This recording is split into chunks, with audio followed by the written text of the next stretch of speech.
তো hello cuties, আজকের ভিডিওটা হচ্ছে গেট রেডি উইথ মি এর ওপরে।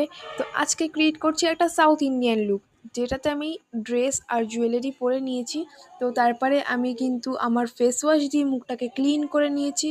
এবার লাগাবো একটা জেল, যেটা হলো শুভজিৎ অর্গানিক কেয়ার থেকে বিলং করে। তো জেলটা কিন্তু খুবই ভালো, ব্রাইটনিং একটা জেল।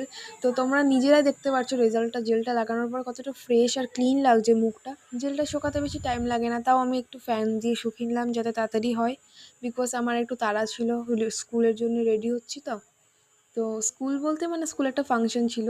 তো সাউথ ইন্ডিয়ান লুকের জন্য আমি প্রথমেই নেব একটা ফাউন্ডেশন। তো ফাউন্ডেশনটা দিয়ে মুখটাকে করব, কিন্তু ফাউন্ডেশনটা দেখো ফিটমির মেবলিন নিউ ইয়র্কের, খুব ভালো। ফাউন্ডেশনটা মুখে অ্যাপ্লাই করার পর কালার এসেন্সের একটা কম্প্যাক্ট দিয়ে অ্যাপ্লাই করে নিয়েছি মুখে। দেন একটা আইনাইলার দিয়ে আইগুলো করে নিয়েছি। দেন লাগাবো কাজল, যেটা হলো চন্দ্রাবতীর, 150 টাকা দাম। আর এটা হচ্ছে একটা সুইস বিউটির মাস্কারা।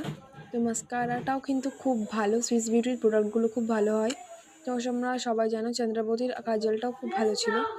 আর আইনাইলারটা বলতে পারবো না। এবার আইশ্যাডোটা নিয়ে লিপস্টিকটাকে দিয়ে লিপস্টিকটা একটু পাম্পি পাম্পি করে দিয়েছি। এবার এই সিঙ্গার টিপটা দিয়ে আমরা করব বিন দিয়ে, মানে যেই ওদের কপালে যেরকম ডিজাইনটা করে। তো করে এবার চুলটাকে সেটেল করতে হবে, তো তাই জন্য চুলটাকে ভালো করে কম করে নিতে হবে আগে। তো করে এবার সামনে দিয়ে টুইস্ট করে আর পাশে একটা ওদের মতন ফুল দিয়ে গাজরা দিয়ে করে নিয়েছি। কেমন লাগছে বলো? এটা হচ্ছে সেই লেহেঙ্গা শাড়ি বলে না, ওটা পরেছি। Thank you.